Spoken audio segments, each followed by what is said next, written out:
Sebelum video ini dimulai, pastikan kamu sudah mengklik tombol like, subscribe, lonceng, dan share ke teman-teman.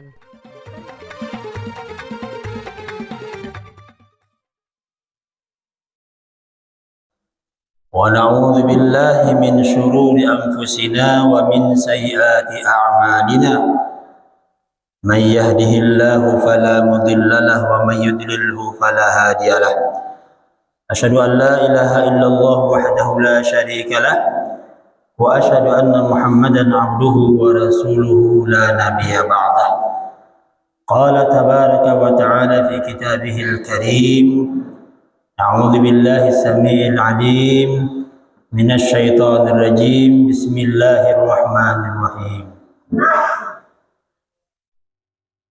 قل يا عبادي الذين أسرفوا على أنفسهم لا تقنطوا من رحمة الله إن الله يغفر الذنوب جميعا إنه هو الغفور الرحيم وأنيبوا إلى ربكم وأسلموا له من قبل أن يأتيكم العذاب وهم لا ينصرون. Sadaqallahul Azim. Kita berlindung kepada Allah, semoga terjauh dari godaan syaitan yang terkutuk, dengan menyebut nama Allah yang Maha Pengasih lagi Maha Penyayang. Katakanlah Muhammad, wahai orang-orang yang sudah jauh melampaui batas, wahai orang-orang yang sudah bergelimang hidupnya dengan dosa, jangan pernah kamu berputus asa dari rahmat Allah. Sesungguhnya Allah mengampuni dosa-dosa semuanya, karena sesungguhnya Allah Maha Pengampun lagi Maha Penyayang. Oleh karena itu bertaubatlah kamu kepada Allah. Wa anibu ila rabbikum. Bertaubatlah kamu kepada Tuhanmu dan serahkanlah dirimu sepenuhnya kepada Allah sebelum datang kepadamu azab sehingga kamu tidak bisa tertolong lagi. Maha benar Allah atas segala firman-Nya. Kaum muslimin, kaum muslimat sedang salat subuh rahimakumullah. Sebenarnya pagi itu tidak ada kan dia berceramah. Tidak ada baju saya, baju batik biasanya kan. Kacamata lupa belah biasanya kalau ceramah tu kacamata. Ada HP. Kini kedua-duanya tidak ada. Lah di pasal saya gitu kan. Pokoknya diarahkan. Malai nanti burun nasib la qadarullah kan. Tanduk banyak. Malai banyak juga kan. Baiklah Bapak Ibu rahimakumullah. Dalam subuh yang berbahagia ini, izinkanlah kita menyampaikan judul tausiah subuh, yaitu gunakan momentum Ramadan ini untuk bertaubat kepada Allah Subhanahu wa Ta'ala. Atau judul lainnya adalah jadikan Ramadan itu momentum terbaik untuk bertaubat kepada Allah Subhanahu wa Ta'ala. Kenapa kita menjadikan Ramadan ini sebagai momentum terbaik? Kalau di luar Ramadan semua keinginan kita, makan kita, minum kita, syahwat kita semuanya terpenuhi tanpa batas. Tapi ketika Ramadan ini nafsu kita dikekang. Kita yang selama ini ngomongnya bebas apa saja sesuai selera kita, selama Ramadan tidak boleh lagi. Jangan sembarang ngomong gitu. Apalagi kalau melihat begitu juga bebas melihat apa saja, tapi dalam Ramadan tidak boleh melihat lagi. Begitu yang lainnya. Kemudian Bapak Ibu Allah, cara menaklukkan nafsu itu kalau menurut Imam Al-Busairi ya, Qasidatul Burdahnya, baca gampangnya menundukkan nafsu itu. Kata Imam Al-Busairi itu, an-nafsu katifli. Nafsu itu bagaikan bayi. Bayi waktu kecil dia ingin menyusu sama ibunya. Malah kalau enggak dibatasi sampai umur 4 tahun, 5 tahun menyusu terus saja. Bagaimana cara menaklukkannya, mengekang? Jangan dikasih, disapih, dihentikan. Anda lama-lama dia, setelah lama dia akan terbiasa. Begitulah momentum Ramadan. Kadang-kadang di luar Ramadan kita bebas, sekarang dalam Ramadan ini kita terpaksa, dipaksa, dikekang nafsu kita. ketika nafsu kita pada titik lemah itu, mudah-mudahan di sinilah kita isi dengan spiritual, dengan rohani kita. Nafsu kalau sudah nggak berdaya, apapun disiramkan akan diterima. Itulah kaum muslimin, alangkah baiknya kalau menjelang menjelang kita berbuka itu, di saat kita lapar, bacalah buku sirah nabawiyah itu, sirah kisah-kisah yang menakjubkan itu. Kadang-kadang kalau kita baca, air mata kita akan gampang mengalir. Kenapa? Karena perut kita kosong, kita lemah, dan mendengar berita-berita, cita-cita yang lemah itu tersentuh hati kita, walaupun dulunya hati kita seperti batu kerasnya. Kaum muslimin, kaum muslimat, sedang salat subuh rahimakumullah. Apa itu taubat? Momentum taubat. Taubat itu 3 kata, tawauba, kata Ibnu Faris Zakaria dalam Maqaisulullahnya. Kalimatun wahidah tadullu ala rujuk. Jadi taubat itu adalah 3 kata, satu kata yang artinya adalah kembali. Kembali. Kembali dari apa? Kembali dari dosa menuju fitrah. Kembali dari kotor menuju suci. Itulah momentum Ramadan itu, untuk mengembalikan, untuk mengukur sudah seberapa jauh kita melenceng dari kaedah-kaedah agama. Mulut kita selama ini di Ramadan bebas, sekarang kita setel, kita kontrol, kita kendalikan, mudah-mudahan terarah. Mata kita, hati kita, makan kita, minum kita, semuanya kita kontrol, sesuai kita kembali menuju fitrah. Kemudian Allah mengatakan, ya ayyuhalladzina amanu tubu ilallahi taubatan nasuha. Wahai orang-orang yang beriman, bertaubatlah kamu kepada Allah dengan taubat yang sebenarnya. Umar bin Khattab ditanya oleh sahabat, ya Umar, apa itu taubat nasuha? Umar menjawab, ayatubar rajul, seseorang itu bertaubat, wala ya'udu ba'dahu abada, dan dia tidak mau mengulangi lagi perbuatan dosa dia selama-lamanya. Itu yang bertobat. Bertobat kembali menuju fitrah. Bukankah Ramadan ini kalau kita laksanakan secara konsisten menurut sunnah Nabi, itu kita di ujung-ujungnya menjadi orang yang fitrah, yang suci, yang bersih. Kata-katanya terkendali, pandangan terjaga, hati terpelihara, makan minum kita juga, ibadah kita apalagi terpelihara. Nah, itulah makna daripada taubat. Kaum muslimin rahimakumullah. Kemudian apa syarat-syarat taubat itu? Ibnu Qayyim Al-Jauzi dalam buku Madarijus Salikinnya mengungkapkan ada 3 syarat taubat itu. Yang pertama, syarat taubat itu adalah an-nadamu, artinya menyesal. Kalau tidak ada penyesalan di dalam hati kita, tidak mungkin kita move on, berhenti daripada perbuatan dosa ini. Jadi syarat yang pertama itu adalah menyesal dulu bahwa kita sudah melanggar perintah Allah.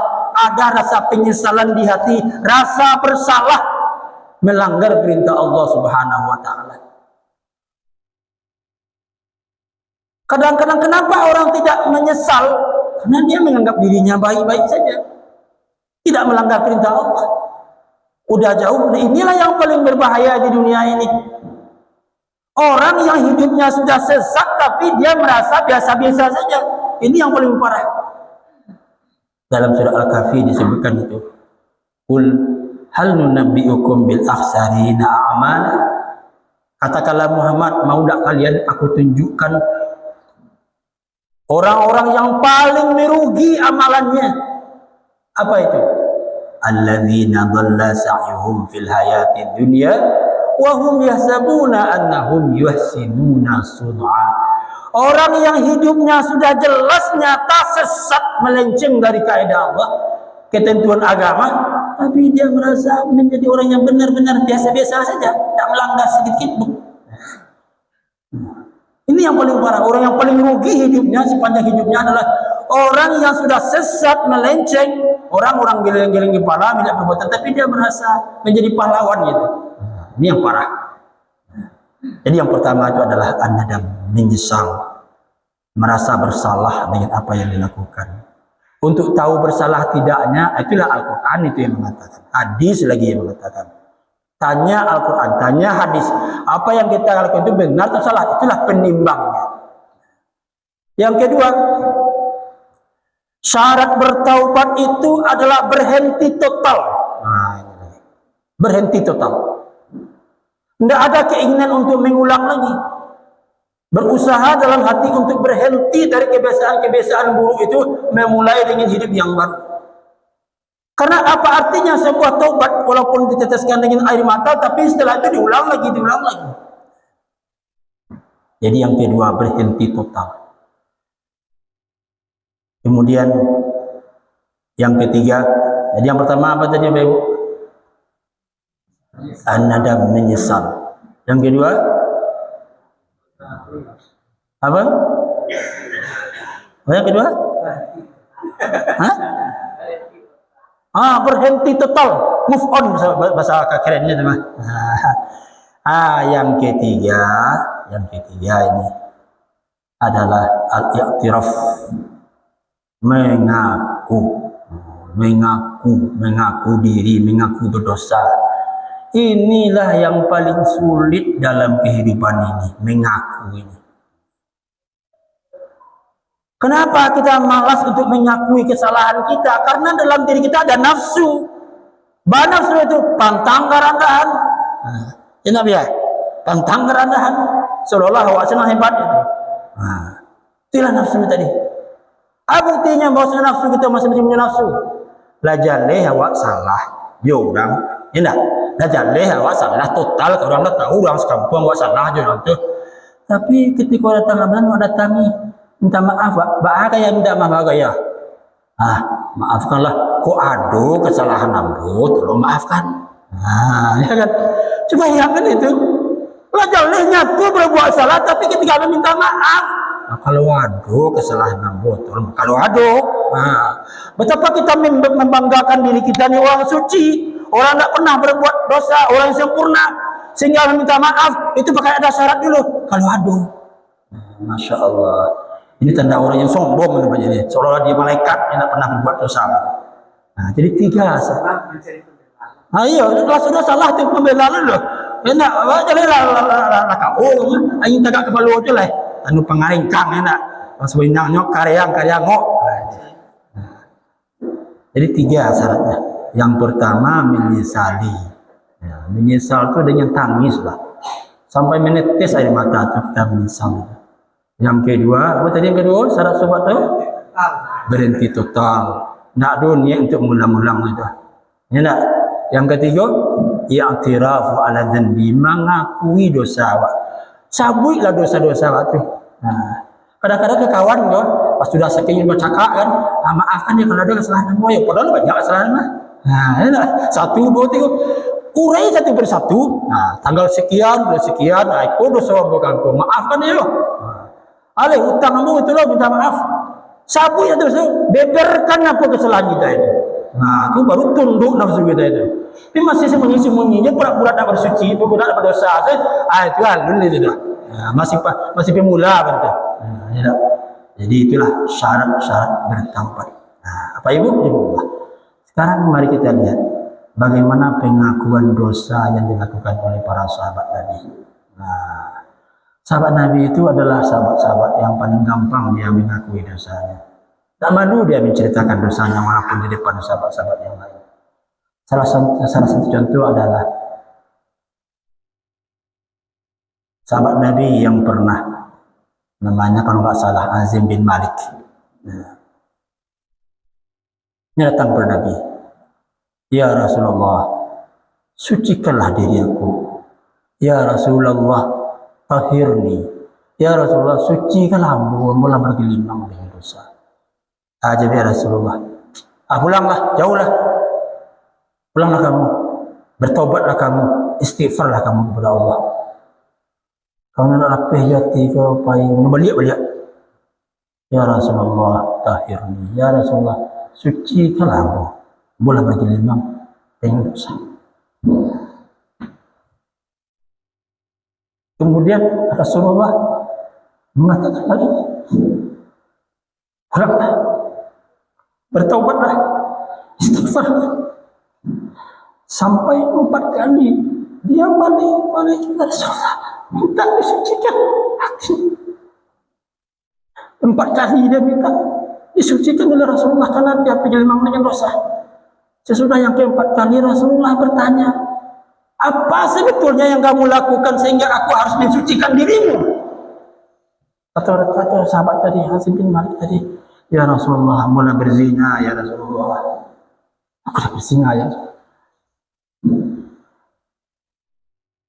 Ketika sahabat mengakui dia berzina, apa kata Rasulullah?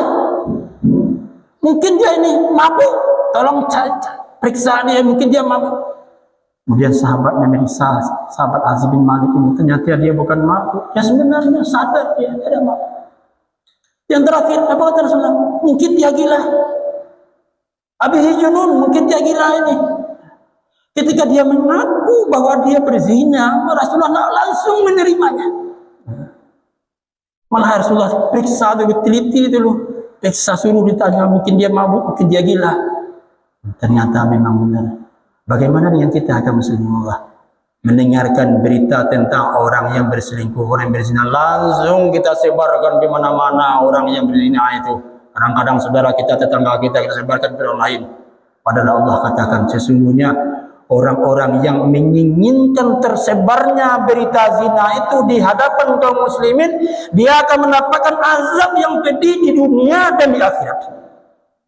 Innal ladzina yuhibbuna an tashi'al fahishah fil ladzina amanu lahum adzabun alimun fid dunya wal akhirah. Sesungguhnya orang-orang yang kepingin dia supaya tersebar berita-berita buruk itu di kalangan kaum muslimin, maka untuk dia disediakan azab yang sangat pedih di dunia dan di akhirat. Wallahu ya'lamu wa antum la ta'lamun. Karena Allah lah yang lebih tahu dengan kondisi dia, kamu tidak tahu sama sekali. Begini berbahayanya kaum muslimin menyebarkan sesuatu yang enggak pasti itu, menuduh-nuduh orang berselingkuh, berzina segala macam tanpa kita lihat konsekuensinya luar biasa. Kembali kita kepada Hazim bin Malik tadi. Setelah 4 kali dia mengakui, barulah terakhir kalinya kata Rasulullah diperintahkan untuk merajam dia, untuk menghukum dia. Dia meninggal. Ketika meninggal itu 2 kelompok sahabat berdebat, memberikan komentar yang berbeda. Yang satu apa katanya? Lihatlah itu Hazim bin Malik itu dosanya telah membunuh dia sendiri. Sementara yang lain berkomentar, luar biasa hebatnya taubat Hazim bin Malik ini. Setelah akhirnya Rasulullah jelaskan, Allah sudah menerima taubat dia ini. Ternyata dia adalah orang yang paling hebat. Kenapa? 4 kali dia minta disucikan kepada Rasulullah bahwa dia adalah berbuat dosa. Barulah akhirnya Rasulullah laksanakan itu. Ada pula lagi pengakuan yang kedua. Pengakuan dari siapa? Hudzaifah. Walaupun kontra tentang status hadis ini ada dalam Musnad Ahmad bin Hanbal, dan juga dalam Ibnu Majah dan lain sebagainya. Seorang sahabat Hudzaifah ini datang kepada Rasulullah, curhat dia, mengakui dosanya, mengakui dosa, i'tiraf bidzanbi. Apa katanya? Ya Rasulullah,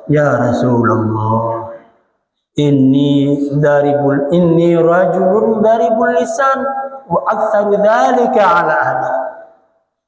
Ya Rasulullah, saya ini adalah tipe orang yang kalau ngomong itu sangat tajam. Kalau ngomong itu kasar, sehingga sakit hati orang. Dan ngomong yang seperti itu sering kali aku lakukan kepada keluargaku. Apa jawaban Rasulullah? Wa aina anta minal istighfar? Wahai Hudzaifah, bagaimana istighfarmu kepada Allah? Saya wa inni la astaghfiru fil yaumi wal lailah. Aku beristighfar kepada Allah dalam sehari itu 100 kali. Rasulullah yang maksum dari dosa, jarang tak pernah berbuat dosa, tapi beliau beristighfar kepada Allah 100 kali. Dalam sehari, tidak menunggu berbuat dosa dulu untuk istighfar 100 kali. Kita kok malah berat untuk beristighfar, minta ampun kepada Allah, padahal sering berbuat dosa, baik melalui ucapan maupun telinga dan sebagainya. Aku qauli hadza wa astaghfirullah lakum innahu ghafurur rahim. Wassalamualaikum warahmatullahi wabarakatuh.